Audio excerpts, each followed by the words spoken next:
साई बंदी सतनाम, बंदी छोड़ सतगुरु कबीर साहब की जय हो।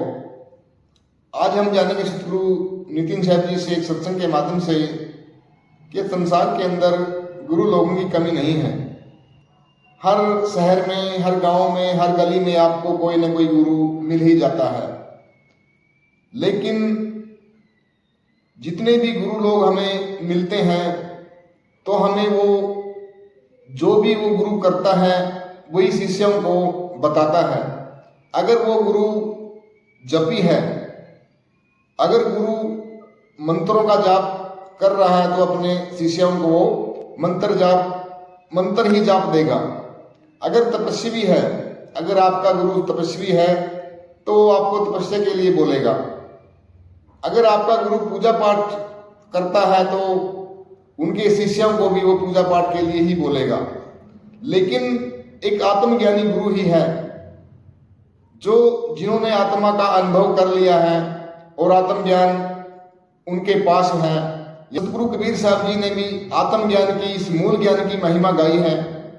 तो अगर आपको आत्मज्ञानी गुरु मिलेगा तो ही आपको आत्मज्ञान के बारे में बता सकता है, अन्यथा आपको कोई मंत्र जाप में, पूजा पाठ में या तपस्या में, पूजा पाठ वो भी करेंगे, लेकिन आत्मज्ञानी गुरु अपने शिष्यों को आत्मा के बारे में बताता है। तो आइए हम सत्संग को पूरा विवेक लगा के और पूरी बुद्धि लगा के सुनते हैं। तो आज कुशीनगर में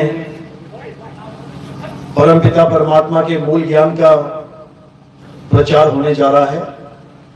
बहुत बड़े भाग हैं उन जीवों के जो अपने पूरे जीवन काल में एक बार भी इस मूल ज्ञान को सुन पाते हैं, और उससे भी बड़े भाग उन जीवों के होते हैं जो इस मूल ज्ञान को थोड़ा सा भी समझ पाते हैं। क्योंकि सुनना आसान है, आए बैठे 1-2 घंटा बैठ के सुन के चले गए, लेकिन इस ज्ञान को समझना बहुत टेढ़ी खीर है। ये जल्दी समझ में नहीं आता। क्यों समझ में नहीं आता? क्योंकि युगों युगों से हमारी बुद्धि के ऊपर अज्ञान का जो पर्दा पड़ा हुआ है, उसी वजह से ये मूल ज्ञान हमें सुनकर भी समझ में नहीं आता। लेकिन जिस पर मालिक की कृपा हो, जिस पर बंदी छोड़ की दया हो, वो इस ज्ञान को बड़े आराम से, बड़ी सहजता से समझता ही चला जाता है। तो इन जीवों को बेस से, पहली कक्षा से पहली, दूसरी, तीसरी, 5वीं करते करते ऊपर तक लेके आओ। इतना ऊपर लेके आओ कि उनको ये ज्ञान सुनते ही समझ। इसलिए बहुत से संतों को भेजा गया ताकि ये जीव बेसिक ज्ञान क्लियर कर पाए, नीचे के लेवल क्लियर कर पाए, तभी जाके ऊपर पहुंचेंगे। हम अपने बच्चों को डॉक्टर बनाने भेजते हैं तो उनका टीचर कौन है? डॉक्टर ही है। डॉक्टर की पढ़ाई करता है, डॉक्टरी की, लेकिन वो एबीसीडी थोड़ी सिखाएगा। वो पहली दूसरी पढ़ाएगा, उसके लिए दूसरे टीचर हैं। बच्चों को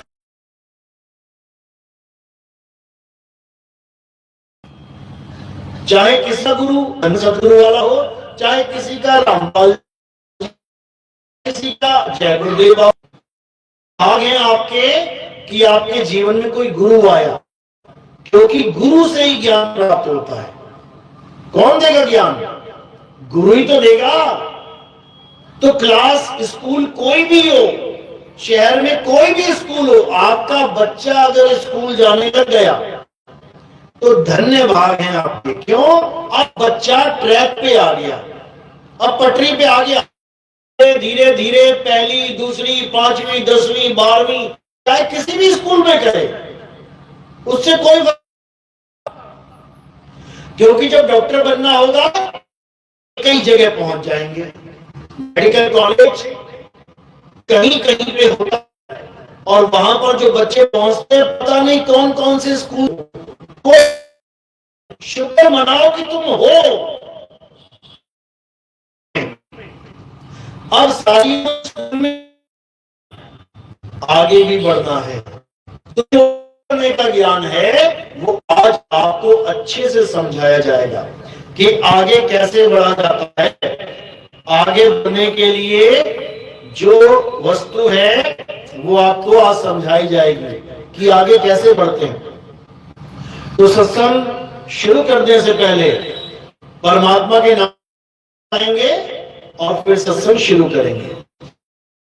परमात्मा की, सद्गुरु की, सभी संतों की, सभी भक्तों की, आज के आनंद की, सकल हंस को बंदगी, साहेब बंदगी सतनाम। इससे गुरु होना चाहिए, नहीं होना चाहिए। ये आवाज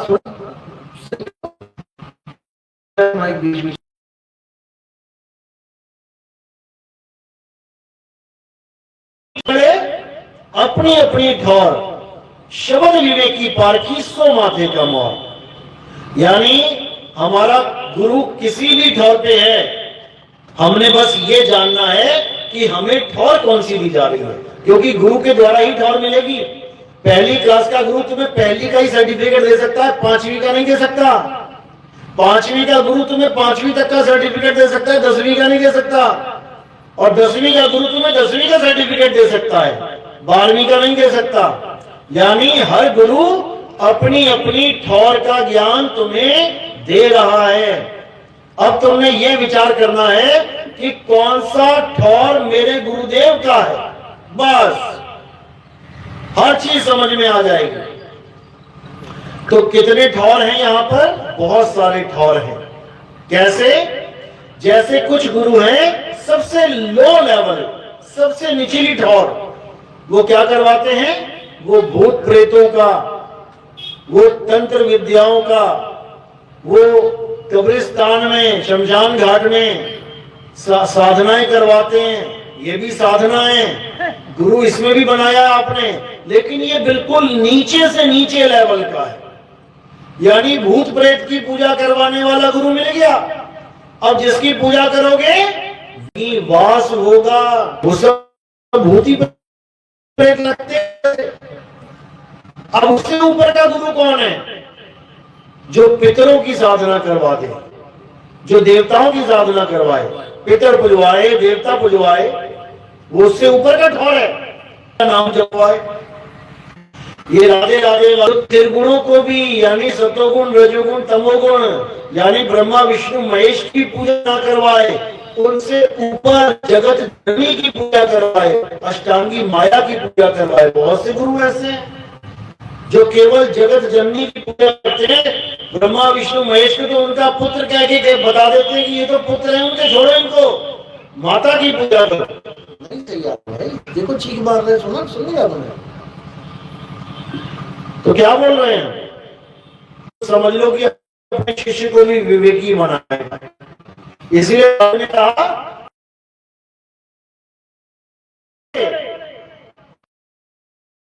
और शब्द विवेकी पाखी तो कमौर। यानी गुरु तो मेरे सभी बड़े हैं।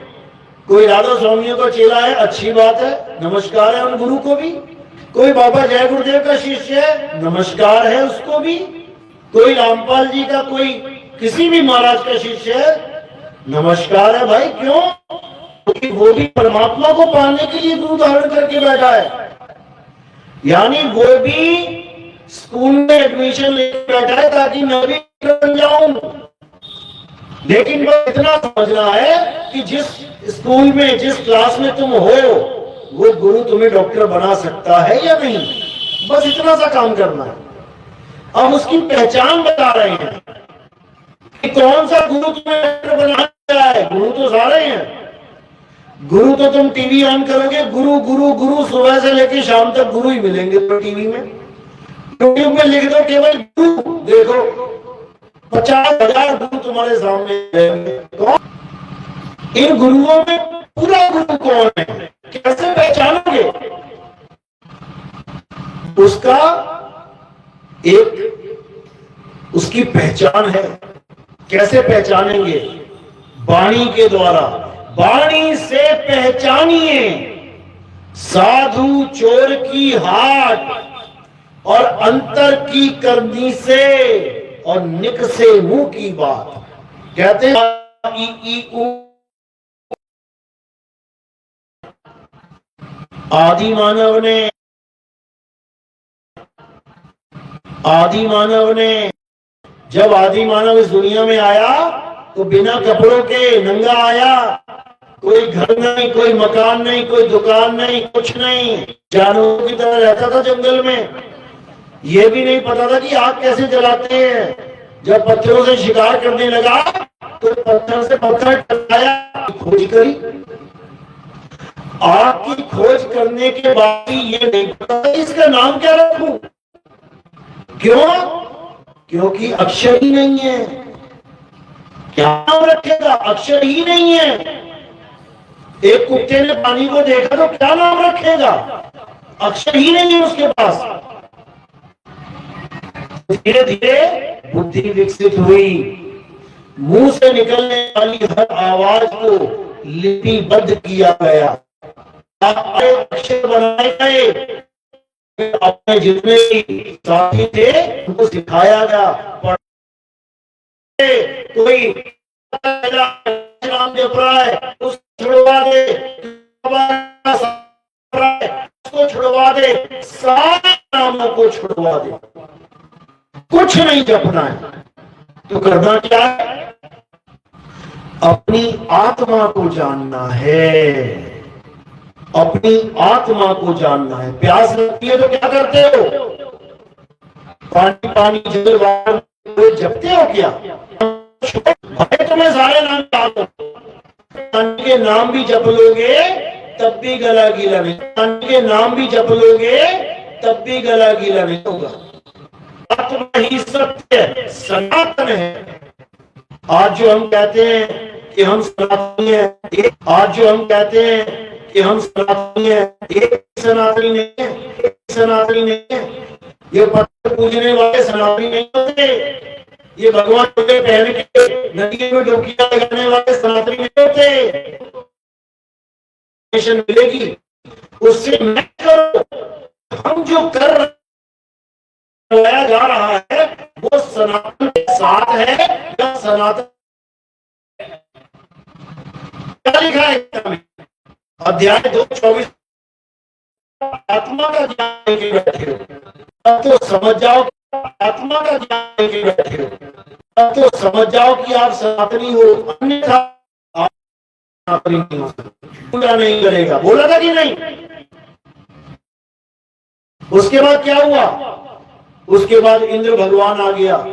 कहता मैं डुबो के मार दूंगा इन लोगों को। तो समझ नहीं सकता। बार बार गर्भ जून में आना पड़ेगा। कोई बचने वाला नहीं है, समझ लो।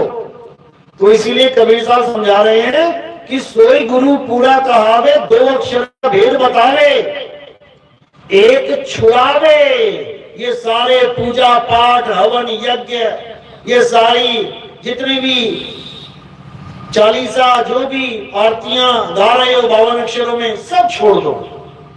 और करना क्या है? केवल अपनी आत्मा में रमण करो। अध्याय 3 17वां श्लोक देखो क्या कहता है। अध्याय 3 17वां श्लोक गीता का क्या बोलता है? हे अर्जुन, जो अपनी आत्मा में रमण करते हैं, जो अपनी आत्मा में तृप्त हैं, जो अपनी आत्मा में संतुष्ट हैं, उनके लिए कोई ना मस्जिद ना जाए, गुरुद्वारे ना जाए, चर्च ना जाए, उनको कोई फर्क नहीं पड़ता। उनको कोई पाप नहीं लगता। वो सारी उम्र एक बार माला, कोई फर्क नहीं पड़ता। एक बार भी मुख से राम ना बोले सारी उम्र, तब भी कोई फर्क नहीं पड़ता। क्यों? यहाँ पानी पीना नहीं है, यहाँ पानी के नाम पर लड़ना है। कोई कह रहा है मेरा वाटर अच्छा है, कोई कह रहा है मेरा जल बड़ा है, कोई कह रहा है मेरा नीर सबसे बड़ा है। चीज एक ही है, लेकिन अलग अलग नाम रख के लड़ने में लगे हैं सारे। वस्तु एक ही है, पानी के ही सारे नाम है, ये सारे भगवान के ही नाम है। अल्लाह वाहिगुरु गॉड उसी एक ताकत के नाम है, लेकिन उस ताकत को पाने की किसी को चिंता नहीं है। उस परमात्मा से, अल्लाह से मिलने की किसी को टेंशन नहीं है। उसको बड़ा सिद्ध करने की नहीं बोलूंगा, फिर उसका दाव लग जाता है। चार मुसलमान आके एक हिंदू को पढ़ते बोल अल्लाह अकबर, तेरे पास में, वो दूर नहीं है, बिल्कुल पास है। नाम है जप में, नाम है तप में, और ना एकांत निवास में। मैं बिल्कुल पास में हूं, लेकिन ना तो जप से मिलूंगा कि कोई नाम जपने लग जाए, ना मैं तप है बिल्कुल में तुम्हारे। क्या है? आत्मा। सबके पास है आत्मा। आत्मा का नाम सुना है सबने? हाथ खड़ा, किस किसने सुना है? सबने सुना है। बहुत अच्छी बात है। अपनी अपनी आत्मा लेके आए हो सब, किसी की घर में तो नहीं रह गई? कोई बिस्तर बिस्तर के नीचे पड़ी हो, कहीं चूल्हा चौका करते हो वहीं पे छोड़ आई हो तुम, कभी छूटती तो नहीं ना, हमेशा साथ है। लेकिन तुम्हें उसका एहसास नहीं है, तुम्हें नहीं पता कि आत्मा क्या चीज होती है। आत्मा आखिर है क्या, जिसकी वजह से ये पूरी काया चल रही है, जिसकी वजह से पूरा शरीर चल रहा है। शरीर को तो जान नहीं हो, हाथ चल रहा है, पैर चल रही है, आंख चल रही है, नाक चल रही है, सब चल रहा है, लेकिन जिसकी वजह से चल रहा है उसको नहीं जानते। किसकी वजह से चल रहा है? आत्मा की। आत्मा है तो ये शरीर चलेगा, आत्मा नहीं तो ये यही लाश पड़ जाएगी, गिर जाएगी यहां पे।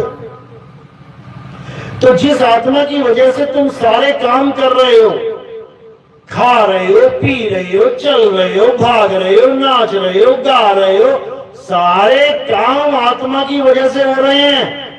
उसी आत्मा को नहीं जानते। सारे काम पकड़ लिए, सब जान रहे हो, सारे काम आते हैं तुम्हें, लेकिन जिसकी वजह से कर पा रहे हो उसको नहीं जान रहे। अब उसको जानना है, अब आत्मा को जानना है। ये आखिर आत्मा है क्या, जिसकी वजह से सब इंसान जीवित दिखाई दे रहे हैं, उसको जानना है। तो साहिब समझा रहे हैं, जब लग ना चीनोगे आत्म, तब लग ना मिली है रम। आत्म चीने परमात्म चीने, संत कहावे सोए, और यह भेद काया से न्यारा, बूझे बिरला कोई। कहते हैं पहले तुम्हें आत्मा को चीनना पड़ेगा, परमात्मा तो बाद की बात है। परमात्मा को मत ढूंढने लग जाना सीधे, ऐसे नहीं मिलता वो कि घर बार छोड़ के चले गए परमात्मा को ढूंढने महात्मा बुद्ध की तरह, ऐसे नहीं मिलता वो कहां मिलेगा? वो तुम्हारी आत्मा में बैठा है, तुम्हारी आत्मा में विराजमान है। कैसे विराजमान है? जैसे दूध में घी विराजमान है। साहिब समझा रहे हैं, ज्यों तिलमाही तेल है और ज्यों चकमक में आग, तेरा साईं तुझ में है, जाग सके तो जाग। अगर तुम भगवान को ढूंढने के लिए किसी मंदिर, मस्जिद, गुरुद्वारे, किसी तीर्थ स्थानों पे, वो देखो कुंभ में देखो भगवानों के ढूंढने कहां जा रहे हैं वो लोग, और मची भगदड़ तो लाशें बिछ गई वहां पे। कहीं जाने की जरूरत नहीं है मेरे भाई, परमात्मा तुम्हारी आत्मा में विराजमान है। कैसे है? जैसे हिरण की नाभि में कस्तूरी है, लेकिन उसको ज्ञान ही नहीं है उसका। खुशबू आ रही है, लेकिन उसको पता नहीं कि मेरी नाभि में से आ रही है। और वो ढूंढता ढूंढता जंगल जंगल जंगल जाता जाता भटक भटक के मर जाता है, उसको कभी वस्तु प्राप्त नहीं होती। इसी प्रकार साहिब समझा रहे हैं, कस्तूरी कुंडल बसे और मृग ढूंढे वन माही, ऐसे रमता राम है। ये दुनिया जाने ना है। तुम में वो रमता राम रमा हुआ है, उसको पाने के लिए किसी नाम की जरूरत नहीं है कि तुम राम राम राम राम राम जप रहे हो, तुम राधे राधे राधे राधे कर रहे हो, तुम ओम नमः शिवाय कर रहे हो। इससे परमात्मा नहीं मिलने वाला। परमात्मा कैसे मिलेगा? अपनी आत्मा को पहचानो। कृष्ण जी गीता में इतनी महिमा गा के गए आत्मा की, लेकिन किसी के दिमाग में ये बात गई ही नहीं कि कृष्ण जी कह क्या रहे हैं और हम कर क्या रहे हैं। कृष्ण जी ने हर बार आत्मा की महिमा गाई कि हे अर्जुन, जो आत्मा को जान लेता है वो परमात्मा को जान लेता है। अगर ये मनुष्य जीवन बिना आत्मा को जाने खत्म हो गया तो समझ लो जन्मों जन्म कुत्ता बिल्ली हाथी घोड़ा सांप बिच्छू कॉकरोच घड़ियाल पता नहीं क्या क्या बनना पड़ेगा। ये 84 लाख योनियों में भटकना पड़ेगा। अभी ये जो इंसान है, इंसान जन्म, ये बहुत दुर्लभ है, सबको नहीं मिलता। देखो तुम्हारे सामने कितने पेड़ पौधे जंगली, कितने जानवर घूम रहे हैं, सबको नहीं मिलता। अभी केवल 800 करोड़ लोगों को मिला हुआ है ये, और जीव पता है कितने हैं जग में? अनंत अनंत। तुम्हारी एक बार सांस लेने में करोड़ों करोड़ों जीव जा रहे हैं तुम्हारे अंदर, खत्म हो जा रहा खेल उनका। ये जितने जैनी बाबा हैं नाक पे इसलिए पट्टी लगा के रखते हैं, वो देखा होगा तुमने जैनियों को, मुंह पे पूरी सफेद पट्टी लगा के रखते हैं ताकि हमारी सांस से जीव अंदर ना चले जाए। अरे भाई तो सांस तो ले रहे हो ना, इधर से चले जाएंगे, कितनी पट्टी लगाओगे तुम? तो ये मनुष्य चूल्हा इस वक्त केवल 800 करोड़ लोगों के पास है। बाकी सब क्या बने हुए हैं? हाथी घोड़ा चींटी मच्छर खटमल, दुनिया भर के जानवर पशु पक्षी योनियां भटक रहे हैं सारे। तो क्या है?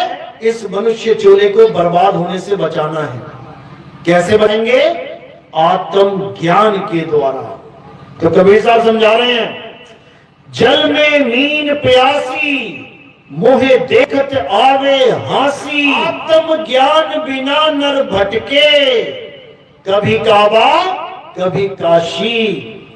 यानी आत्मा का ज्ञान ना होने के कारण कभी कोई काशी में भटक रहा है, कभी कोई काबा में भटक रहा है, कभी कोई उत्तराखंड में जा रहा है हर हर महादेव करता, कभी कोई गुजरात में जा रहा है हरे कृष्णा द्वारिका में करता हुआ। हर जगह भटक रहे हैं लोग भगवान को पाने के लिए। और भगवान कहाँ है? तुम्हारे अंदर विराजमान है, तुम्हारे घट में है भगवान, लेकिन लोगों को नहीं पता, इसीलिए दिक्कत हो रही है। फोटो सबकी देखेंगे जो भक्ति में लीन है। ब्रह्मा जी भक्ति में लीन है, वो नहीं भटक रहे कहीं भी।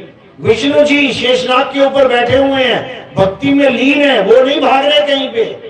शंकर जी कैलाश पर्वत पे बैठे हैं, समाधि में भी लीन है, वो नहीं भाग रहे कहीं पे। तुम पता नहीं क्यों भाग रहे हो। वो तुम्हें इशारा कर रहे हैं कि जैसे हम बैठे हैं तू भी बैठ जा, लेकिन तुम्हारे पैर ही नहीं टिक रहे। यहां भाग जाऊं, वहां भाग जाऊं, वहां भाग जाऊं। शंकर जी एक हैं, लेकिन उसके ज्योतिर्लिंग 12-15 बना रखे हैं। बताओ, 12-12 शंकर बना दिए तुमने। माता एक है, उसकी शक्तिपीठ देखो दुनिया भर के बना रखे हैं। ये केवल भगाने का काम किया जा रहा है तुम्हें, टिकाने का नहीं। टिकाने का काम कौन करेगा? सतगुरु आके करेगा, तुम्हारी दौड़ी खत्म करवा देगा। कहीं नहीं जाना, अरे ना कहीं आना ना कहीं जाना, आपे में आप समाना। यानी अब कहीं आना जाना नहीं है, हो गया खेल खत्म। अब अपने आप में समाना है। कैसे? जैसे एक कछुआ समाता है, वो कहीं नहीं जाता। पानी से निकला, गांव में जा रहा था, सामने से 2 कुत्ते भागे आए। अब कछुआ भागेगा नहीं, बिल्ली नहीं है वो कि कुत्ते से आगे आगे भागेगी, चूहा नहीं है वो कि वो बिल में घुस जाएगा, पक्षी नहीं है वो कि वो उड़ जाएगा। क्या करेगा कछुआ? कछुआ अपने सारे अंग अपने आप में समेट लेगा। बच गया, बच गया। ना इधर हिला ना उधर हिला, ना आया ना कहीं गया, जहां पर है वहीं अचल हो गया। बच गया। तो कहां रहा वो? खुद के अंदर, अपने अंदर समाना है। ना कहीं आना ना कहीं जाना, आपे में आप समाना। क्योंकि तुम्हारा परमात्मा तुम्हारे अंदर है, तुम्हारे अंदर है। लेकिन इस काया को मत समझ लेना कि ये काया है, काया के अंदर है। काया के अंदर परमात्मा नहीं रहता। अगर काया के अंदर परमात्मा होता तो ये काया कभी खत्म ही ना होती। काया के अंदर कौन है? जीव है। ये जीव बैठे हैं सारे। ये जीव शरीर धारण करके बैठा हुआ है। जीव सोई जो जुग जुग जीवे, उत्पत परलय माही, और देह धरे भर में 84, निर्भय कबहू नहीं। ये जो जीव है ये भी अमर है। गाते भी हैं, ईश्वर अंश जीव अविनाशी। बोलते तो हैं अविनाशी, लेकिन किसकी पूजा में लगा दिया? नाशवान पत्थरों की पूजा में लगा दिया जीव को, नाशवान पेड़ों की पूजा में लगा दिया जीव को, नाशवान जानवरों की पूजा में लगा दिया इस अविनाशी जीव को। करे तो करे क्या?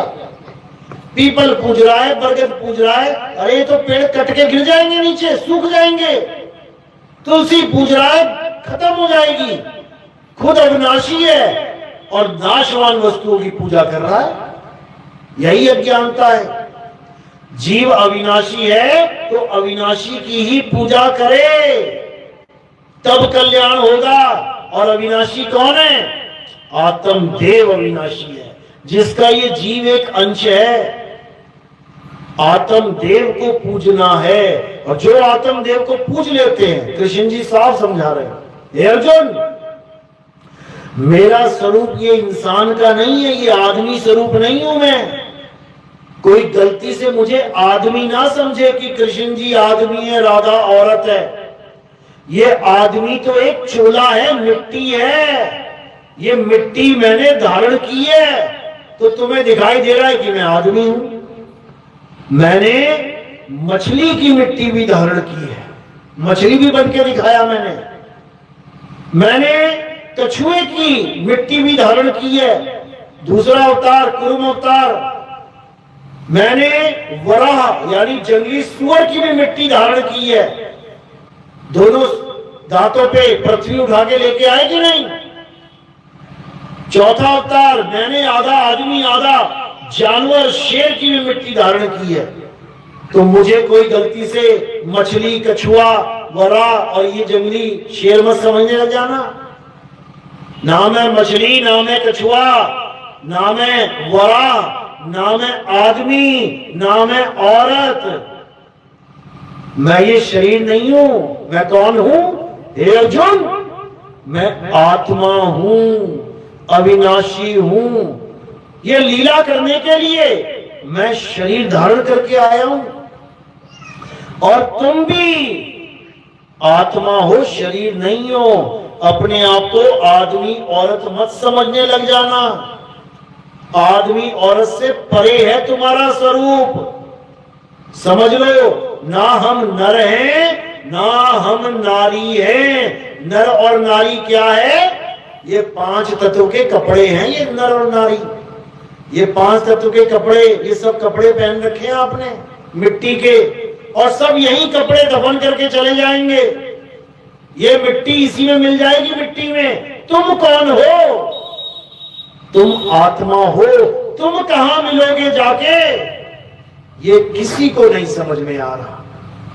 ये शरीर तो मिल जाएगा अपने आप, जहां से आया है वहीं मिल जाएगा। ये नदियां जितनी भी चल रही हैं कहां से आई हैं? समुद्र से आई हैं भाप बन के। वही समुद्र से भाप उठती हुई पहाड़ों पे जम जाती है और पहाड़ों से बूंद बूंद करके ये नदी बनती है। फिर नदी कहां जाती है? वापस अपने मूल में समा जाती है। यानी नदी दोबारा समुद्र में समा जाएगी। उसने तो अपना मूल ढूंढ लिया, जबकि ना कोई बुद्धि ना कोई विवेक। नदी में कोई बुद्धि विवेक है? कोई दिमाग है नदी में? बिना दिमाग के भी वो अपने मूल में जा रही है। और तुम दिमाग होने के बाद भी अपने मूल को नहीं पहचान पा रहे हो कि हम आए कहां से हैं और जाना कहां है। तो कबीर साहब समझा रहे हैं, मन की तरंग मार लो बस हो गया भजन, आदत बुरी सुधार लो बस हो गया भजन। आए हो तुम कहां से, जाना तुम्हें कहां है, इतना बस विचार लो हो गया भजन। क्या राम राम राम राम जप रहा है, क्या अल्लाह अल्लाह अल्लाह वाहिगुरु वाहिगुरु जप रहा है। अरे कुछ जपना उपना नहीं है भाई, अपने मूल को पहचानना है कि मेरी आत्मा कहां जाए, कहां समाए ये जीवात्मा जाके। बस इतना भेद जानना है, कहां से आया और कहां जाएगा खबर करो अपने तन की। सतगुरु मिले तो भेद बतावे और खुल जाए अंतर खिड़की। बस यही समझना है। यानी इससे पहले कि तुम्हें शरीर छोड़ना पड़े, तुम्हारी मौत सामने आए, तुम गिड़गिड़ाओ, रो, चीखो, चिल्लाओ कि पापा बचा लो, मम्मी बचा लो, अभी एक्सीडेंट हो जाए, हालत खराब हो जाएगी। किसी का नहीं पता कि कब किसके साथ क्या हो जाए। हजारों लाशें फूंक के आ चुके हैं और हजारों फूंकने के लिए तैयार हैं, लेकिन अपने बारे में सोच के बैठे, मैं थोड़ी नहीं मरूंगा। लोग मरते हैं, मैं थोड़ी नहीं मरूंगा। तुम्हारी भी खबर आ जाएगी अखबार में, ट्रक के नीचे आके कुचले गए, ट्रेन पलट गई, मारे गए, गंगा नदी में स्नान करने गए थे, डूब गए। समझ लो किसी का नहीं पता मृत्यु हो जाए। इसलिए मृत्यु आने से पहले पहले अपनी आत्मा को जान लो। जिसने अपनी आत्मा को जान लिया वो मृत्यु पर विजय प्राप्त कर लेगा। समझ लो वो कभी नहीं मरेगा। क्यों? क्योंकि वो आत्मा ही हो जाएगा। जब उसने खुद को जान ही लिया कि मैं एक आत्मा हूं और आत्मा अमर है, तो मरेगा कौन? शरीर मरेगा। मरने दो इसको, छोड़ना ही है एक दिन। तुम अपने आप को जानो। तो कबीर साहब यही समझा रहे हैं कि हम ना मरिब, मरिब संसारा, हमको मिला जियावन हारा। कह रहे दुनिया मरेगी, हम नहीं मरेंगे। क्यों? हमने आत्म ज्ञान को प्राप्त कर लिया। आत्म ज्ञान, आत्म ज्ञान क्या होता है अच्छे से समझ लो, क्योंकि अब बाढ़ आने वाली है। अब तुम्हें टीवी चैनलों पे, यूट्यूब पे बहुत कर लिया राम राम, बहुत कर लिया श्याम श्याम, बहुत कर लिया अल्लाह अल्लाह वाहिगुरु वाहिगुरु। अब वही लोग जो राम राम अल्लाह अल्लाह वाहिगुरु वाहिगुरु करते थे, अब तुम्हें हर आदमी के मुंह से, हर गुरु के मुंह से ये आत्मा आत्मा आत्मा ही सुनने को मिलने वाला है। थोड़े दिनों की बात है केवल। जो बाबा सारी उम्र पत्थर पूजता रहा, पत्थर को भगवान मानता रहा, वो भी तुम्हें आत्मा आत्मा करता नजर आएगा। थोड़े दिनों की बात है। सब आत्मज्ञानी बन जाएंगे, सब के सब। लेकिन कबीर साहब समझा रहे हैं केवल सुन के यकीन मत कर लेना कि कोई आत्मज्ञानी है। बाढ़ आने वाली है आत्मज्ञान की। उसकी पहचान बताई गई है कि आत्मज्ञानी की पहचान क्या होती है। सबसे बड़ी पहचान क्या है कि आत्मज्ञानी कभी किसी दूसरे की पूजा नहीं करता। यानी जितने भी भगवान आज तक प्रचलित हैं, कोई भी भगवान का मंदिर, मस्जिद, गुरुद्वारा कुछ भी बनाए, आत्मज्ञानी कभी वहां भगवान नहीं मानता, किसी भगवान का नाम नहीं जपता, सबका छोड़ देता है। क्योंकि आत्मज्ञानी का मतलब क्या होता है ये समझ लो। जहां पर भी आत्म शब्द जुड़ गया, आत्म, उसका मतलब क्या है? खुद, खुद अपनी बात चल रही है। जैसे हम आपको कहें अपनी आत्म कथा लिखो, अब इसका क्या मतलब है? किसी और की कथा नहीं लिखनी है, किसकी लिखोगे? खुद की। क्योंकि आत्म कथा में जो आत्म शब्द जुड़ा है वो खुद की तरफ इशारा कर रहा है। आत्म कथा खुद की कथा, आत्महत्या किसी और की हत्या, खुद की। कहते हैं उसने आत्महत्या कर ली, इसका मतलब यह नहीं कि उसने 4 लोगों को गोली मार दी। आत्म शब्द जुड़ गया, समझ जाओ खुद की बात चल रही है। आत्महत्या यानी खुद की हत्या, आत्म रक्षा खुद की रक्षा, आत्मनिर्भर खुद पे निर्भर, आत्म कल्याण खुद का कल्याण। इसी प्रकार आत्म ज्ञान यानी खुद का ज्ञान। तुम्हें खुद का ज्ञान चाहिए कि तुम क्या हो, और जिस दिन तुम्हें यह समझ में आ गया कि तुम क्या हो, उस दिन तुम्हें पता लग जाएगा कि जो तू सो हम, यानी मैं और परमात्मा एक स्वरूप हैं, हम दो नहीं हैं। कुएं का पानी और कुएं में से एक घड़ा पानी निकाल के ले आओ, वो दोनों एक है कि नहीं है? एक है। शरबत की बाल्टी भरी है, उसमें से तुम एक गिलास उठा के ले आओ, दोनों का स्वाद एक है कि नहीं है? एक है। नमक की बोरी में से तुम 1 किलो नमक ले आओ, दोनों को चाट के देख लो, एक सा स्वाद है कि नहीं है? एक ही है। इसी प्रकार आत्मा और परमात्मा दोनों का स्वरूप एक ही है। लेकिन ये किसको प्राप्त करना है? इस जीव को। ये जीव प्राप्त करेगा अपने आत्म स्वरूप को, तो इसी को समझना है और कुछ नहीं करना है। आत्म ज्ञान प्राप्त हो गया, तुम चाहे दिल्ली में हो, चाहे मुंबई, ऐसी जगह हो जहां कोई मंदिर है ही नहीं, ऐसी जगह हो जहां कोई मस्जिद नहीं है, ऐसी जगह हो जहां भगवान का नामो निशान नहीं है, कोई ऐसा तीर्थ स्थान नहीं है, आत्मा तब भी तुम्हारे साथ है, तुम्हारा साथ कभी नहीं छोड़ती वो। आत्मा ऐसी चीज है, कोई तुम्हारे ऊपर पत्थर फेंके, आत्मा की वजह से ये हाथ एकदम आगे आएगा रोकने के लिए। कौन रक्षा कर रहा है तुम्हारी? आत्मा।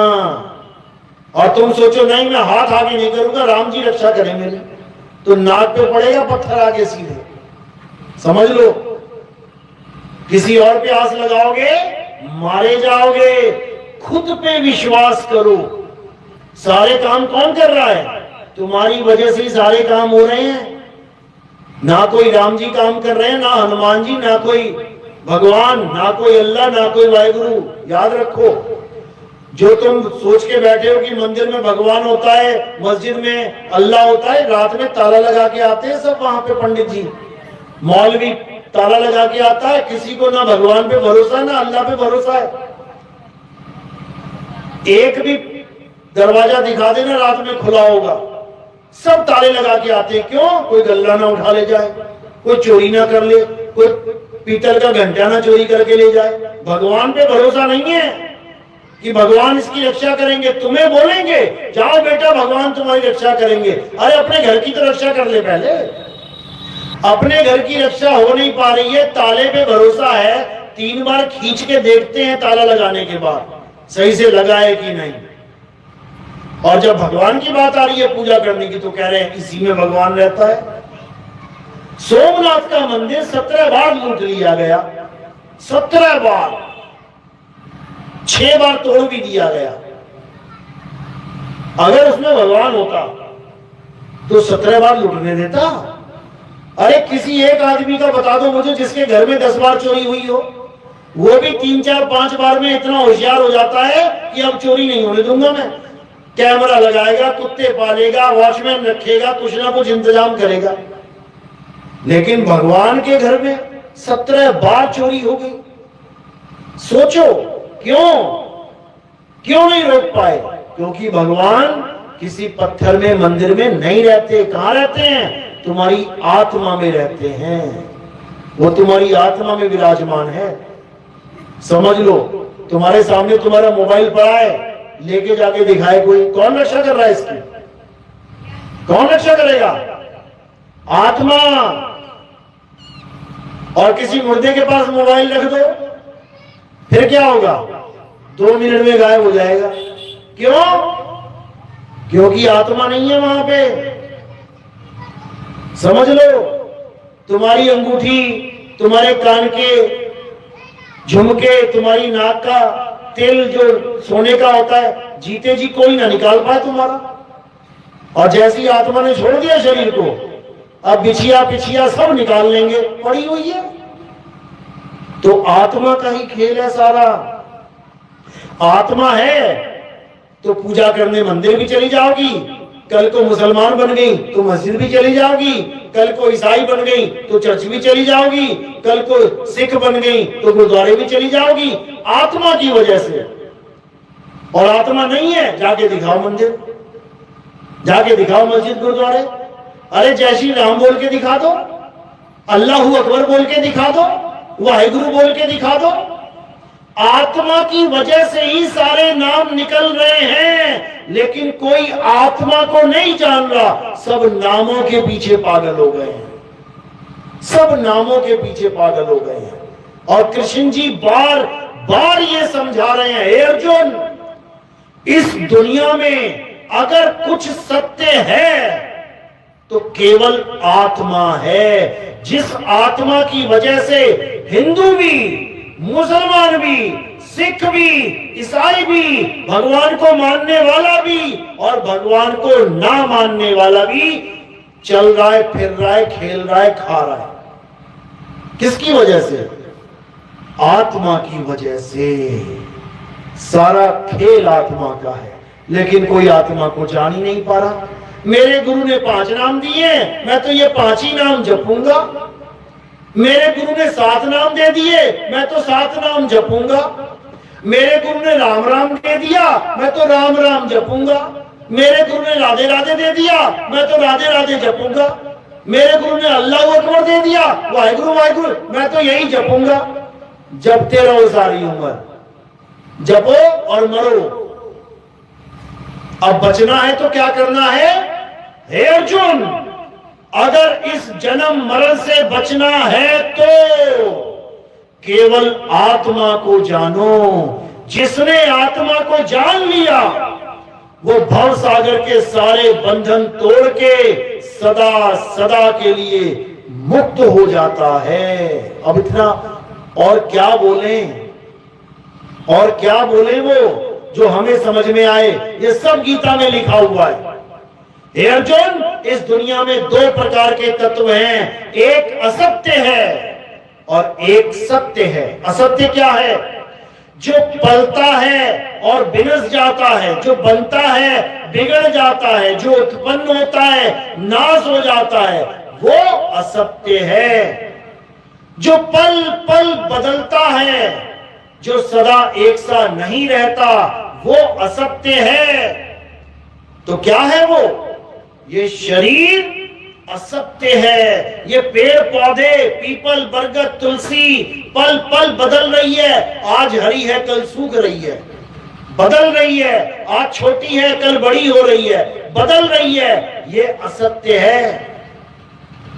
ये सारे नाम, जितने भी नाम तुम मुंह से ले रहे हो, राम, कबीर, अल्लाह, वाहे गुरु, सारे नाम बदल रहे हैं, सारे आवाज बदल रही है। जो बदले वो माया, ये सब बदलाव हो रहा है।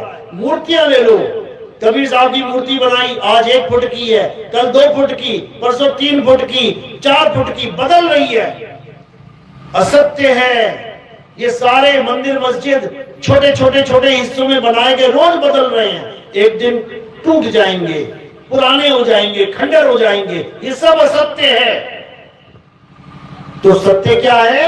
हे अर्जुन, सत्य केवल आत्मा है। आत्मा का ना तो कभी जन्म होता है, ना ही आत्मा की कभी मृत्यु होती है। आत्मा सदा सदा अखंड अविनाशी है। उस आत्मा को जान लेना ही हमारा परम लक्ष्य है इस इंसान जन्म का। अगर इस इंसान जन्म में हम आत्मा के ज्ञान को प्राप्त नहीं कर पाए तो ये इंसानी जन्म बर्बाद हो जाएगा। समझ लो, विचार कर लो, ये बार बार नहीं मिलेगा समझने के लिए। ये कलयुग में समय निर्धारित है। बाबा जय गुरुदेव ने इतनी भविष्यवाणियां करी कि जो पंथ हम चला रहे हैं इसके बाद और चलेगा। उसका एक नाम, एक भाषा, एक झंडा होगा। बोला कि नहीं बोला? क्यों बोला? अरे खुद तो 5 नाम देके चले गए और कह रहे हैं कि एक नाम होगा। सोचो, अगर एक नाम, एक भाषा, एक झंडा होगा तो फिर एक नाम होना चाहिए, 5 नाम की क्या जरूरत है? कौन है ये 5? किसके नाम जप रहा हूं मैं? हमें तो ये भी नहीं पता। कौन है ज्योत निरंजन? कौन है ओम? हमें तो ये भी नहीं पता। समझ में आएगा जब तुम्हारे जीवन में सदगुरु आएगा। वो इन 5 के भेद को जानता है। और ये 5 नहीं, ये 6 हैं। जो तुम पहले वाले को एक नहीं, ये 2 हैं। जैसे सीताराम, श्याम, एक है कि 2 लोगों के नाम है ये। ऐसे ही ज्योत निरंजन एक नहीं है, 2 हैं। इस निरंजन ज्योत है।